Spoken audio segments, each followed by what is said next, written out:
This King's speech is an empty vessel, which is a surprise because only last week, Mr. Speaker, the Prime Minister was telling anybody who cared to listen that the government would be leaning into economic growth in a more radical way, eschewing managerial incrementalism.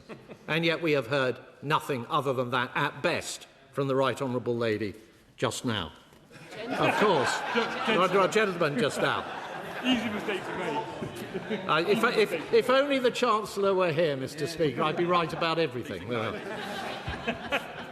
But it was also, of course, the Prime Minister who said, that Labour would now tread more lightly on our lives. Well, we've seen what that has meant in the last few weeks.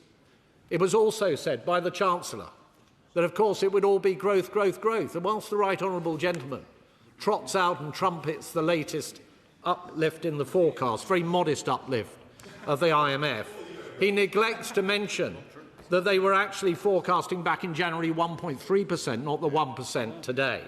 He neglects to mention that that increase in the first quarter of this year is on the back of a risible growth performance in Q4 of last year, exacerbated, according to the OBR and the Bank of England, by the fact that his party and his Chancellor flew every single possible tax rise going and had a material impact on depressing the economy. So some of this growth is simply a bounce back from the mistakes that were made at the end of last year. He refused to answer, I will momentarily, he refused to answer the question from my honourable friend as to what had happened to per capita GDP. So let me tell him, it has been utterly anaemic throughout this government's period in office.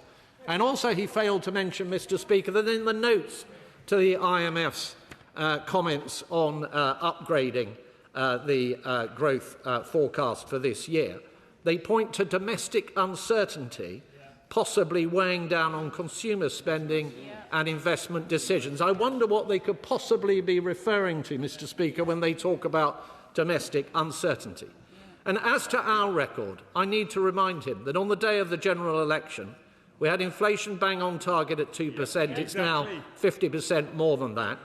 We had the fastest growth in the G7. We had employment at near record levels. We had near record low levels of unemployment. And we had 13 consecutive months of real wage growth. And I give way to the gentleman at the back. I thank the Shadow Chancellor for giving way. On the subject of mistakes made and growth, does he accept that the Brexit that he left us and his party left us has knocked between 4 and 8% off our GDP? Well, as I will come on to argue, Mr. Speaker, our problems actually rest a little bit closer to home than anything to do with our relationship with the European Union. This party promised stability. They also, and please try not to laugh too loudly, said that they would create the most pro-business government in the history of our country. None of that, Mr. Speaker, none of that has come to pass.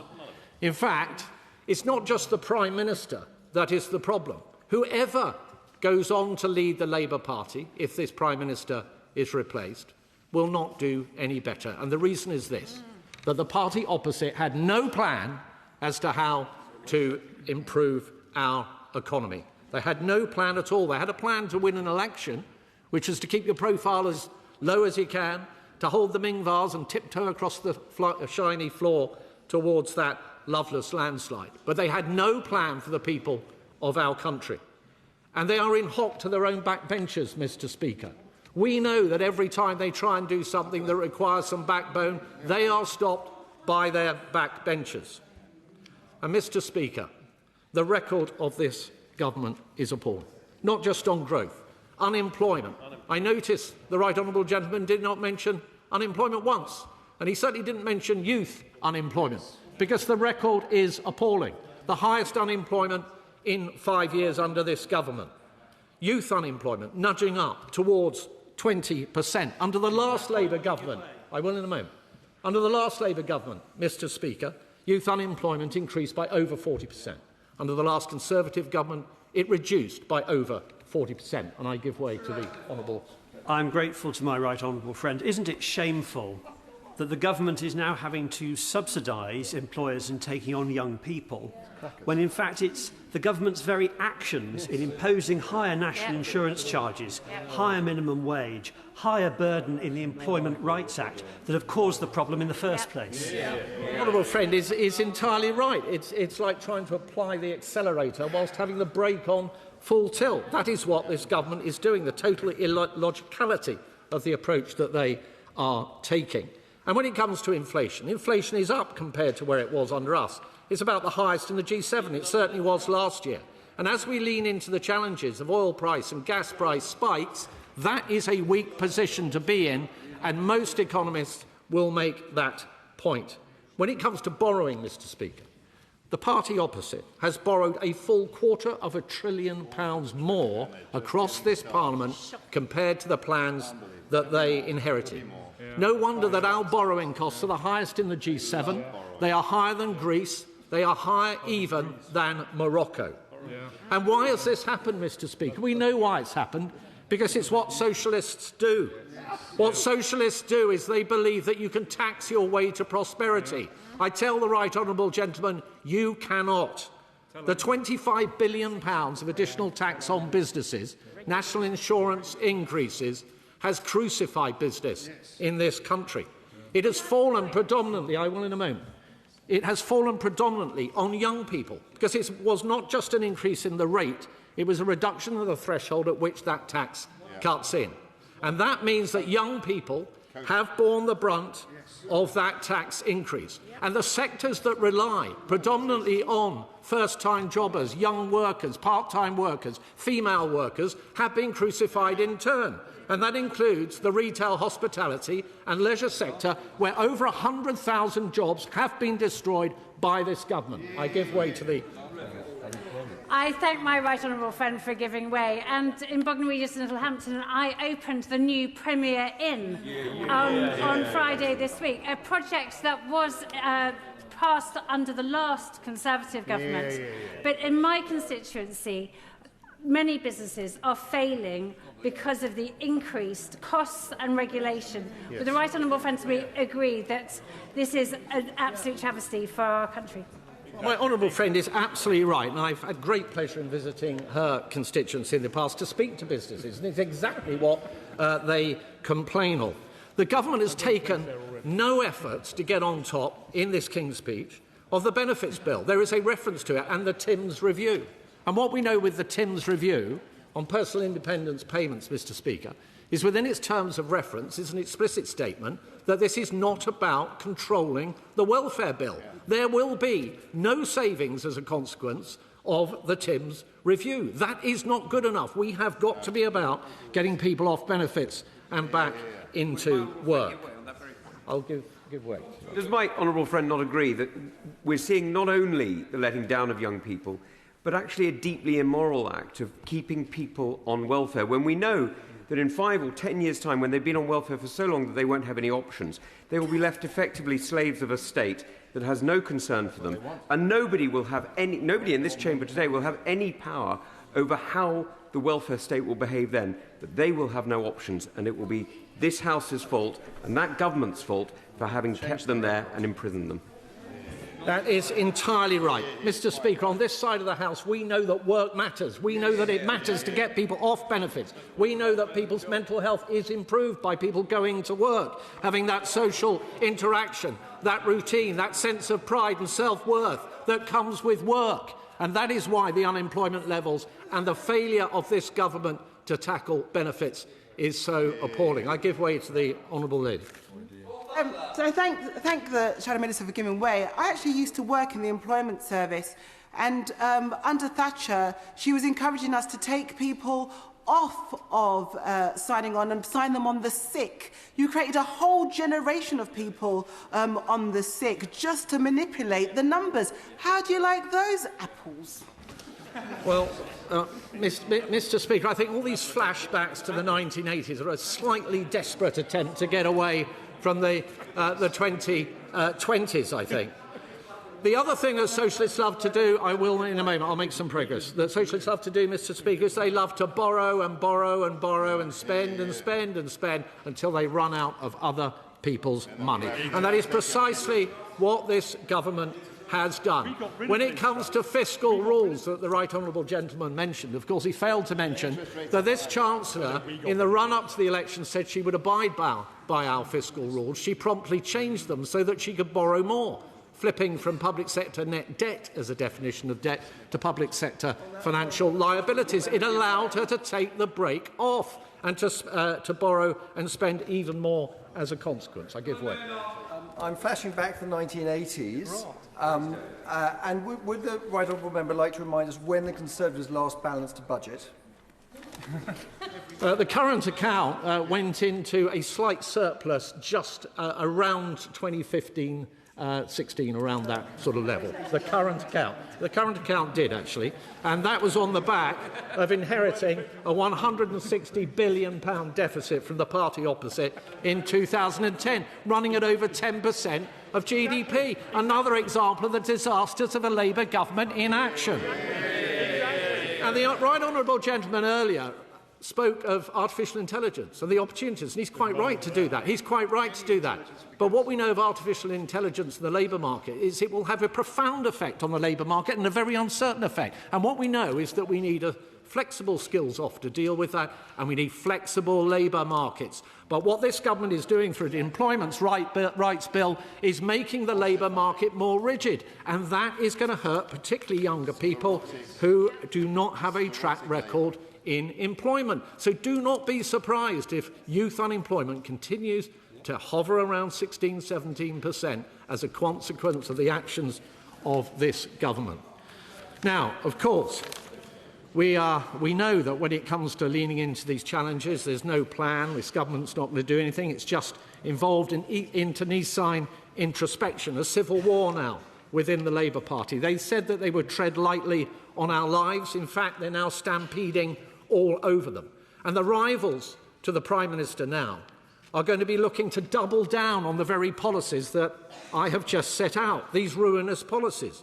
We've seen the real effects of this in recent days. On Friday, when the honourable member for Makerfield said that he would step down in order to ease the passage of Andy Burnham to this place, what happened to gilt yields on that day? They spiked up 18 basis points. Now, I've done a little bit of research, Mr. Speaker, and I can tell you that if sustained through the forecast period, that would mean over £5 billion of additional debt servicing costs. That's about £300 for every working family in this country. That's the effect of Andy Burnham, and he hasn't even arrived here yet. We are on the edge of a precipice economically, leaning into a very turbulent time. These are the policies of the madhouse, and yet we're told not to worry. The honourable member for Liverpool Wavertree, who I believe is an outrider for Andy Burnham, said of the bond markets that they would just have to, and I quote, fall in line. The bond markets will just have to fall in line. Andy Burnham himself said in the New Statesman, and I quote, we've got to get beyond this thing. I will in a moment. We've got to get... Just point of order, Paul. Speaker, my understanding is if an honourable member is mentioning another honourable member in the chamber, they are supposed to give advance notice. I've received no such notice. That's not the case. The case is, if the member's not here, they should have informed them, as you sat there, quite rightly. And what I would say is, I'm sure that the Shadow Chancellor is ready to give way immediately. Sir Mel Stride. Right, always ready to give way, Mr. Speaker, and to take your direction. Andy, yes, if you'd like to. Well, the honourable lady was still seated. I wasn't sure. Thank you, Mr. Speaker, and thank you to the Shadow Minister for giving way. I agree that that might not have been the most eloquent of answers. However, what I would say is that people in this country are fed up of bond markets dabbling in the democracy of our country. I think, Mr. Speaker, that's a rather unfortunate example of doubling down or continuing to dig, if I might say so. But the honourable lady's comments, well, I think, sort of pale when it comes to Andy Burnham's comments in the New Statesman, when he said of the bond markets, and I quote, "We've got to get beyond this thing of being in hock to the bond markets." He also suggested that defence spending should lie outside the fiscal rules, as if spending and borrowing to defend our country is a different form of borrowing than any other borrowing this government might entertain. He's not so much the King of the North, he's more like King Canute, sitting in his chair on the sand, dressed in his football kit, trying to push back the tide of the bond markets, saying things like, "You've got to fall in line." It's ludicrous as the waters lap up around his ankles and we all ultimately will get swept away. In the King's speech, Mr. Speaker, we had a holiday tax that's going to clobber the cost of holidays for the most budget holidays in this country, for people that have saved up hard, just want to have some memories with their children. We've also got the nationalisation of steel, which seems to me to just be some kind of political sop to the left on the Labour benches. We've got oil and gas. They're going to put a stop to new exploration as a result of this bill. This is lunacy when we are importing gas from Norway, extracting it from the same basin. We are also importing liquid natural gas, formerly from Qatar, now predominantly from the United States, which has 4 times the carbon footprint compared to if we had extracted it ourselves using our own resources. All that energy security blown, all those jobs destroyed, all that tax revenue foregone simply because of the ideological madness of the party opposite. And I give way to the honourable. I thank the Shadow Chancellor for giving way, and he's completely right to reflect on the plight of the oil and gas sector under this Labour government. But on jobs, 1,000 jobs being lost a month, every single month in the oil and gas sector, affecting constituents of all of ours, not just those in the North East of Scotland. Does the Shadow Chancellor share my dismay that a Labour government does not take that more seriously? I do indeed. I have been up to Aberdeen. I have met with the honourable lady, with my honourable friend, and I have heard firsthand about the effect that this is having economically. It is utterly madness. And if we have an opportunity in government, we will put that right. I've already mentioned benefits. Nothing about welfare of any substance in this bill. Nothing about the Defence Investment Plan.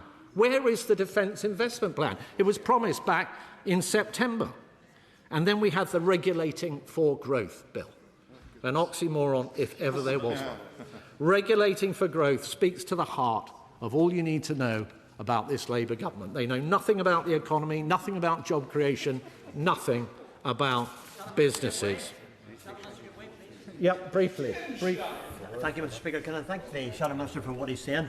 Does the Shadow Minister share my concerns and concerns of probably many in this House that when it comes to small and medium businesses in particular, they will suffer more than most? In Northern Ireland, I think the figures are between 85 and 89% of the job creators in Northern Ireland are small businesses. So what Northern Ireland needs is something special from this government. Does he see something special coming? Or are we just wondering what's going to happen? No, what I see coming, I'm afraid, Mr. Speaker, is what's already baked in, which is business rates going up through the roof. In some cases, small businesses in our high streets facing 140% increases in the amount that they're having to pay by way of business rates. This side of the House, Mr. Speaker, we believe in enterprise. We believe in opportunity. We believe in aspiration. We believe in markets. We believe in risk takers. We believe in people that work hard, people that get up in the morning early and do the right thing, go out and create wealth, create jobs and grow our economy. And because of that, we set out at our last conference £47 billion worth of savings, including predominantly on the welfare budget, £23 billion. And with that, you can do 2 wonderful things. One is you can start to bear down on the deficit and get on top of that debt, which is out of control under this government. But secondly, you can get taxes down, particularly on the productive parts of the economy. So we announced the abolition of stamp duty and a tax cut for young people. And there's more in our alternative King's speech. A bill to back our high streets, to cut business rates for 250,000 of our high street businesses, a Get Britain Working bill to reverse the damage done by the Employment Rights Act, a reducing bureaucracy bill to remove the mountain of environmental, social and governance regulations, a Save British Industry Bill to get rid of the Climate Change Act and to abolish the ZEV mandate, a cheap energy bill to get rid of renewable subsidies and bring down bills for households and businesses, a Get Britain drilling bill to reinvigorate our North Sea oil and gas industry, creating jobs and boosting our exports, and a welfare reform bill to get the benefits bill under control and to restore the two-child cap. That is the serious plan that our economy needs. That is the plan to back our businesses and to deliver growth. That is a Conservative plan for a better Britain. Yeah.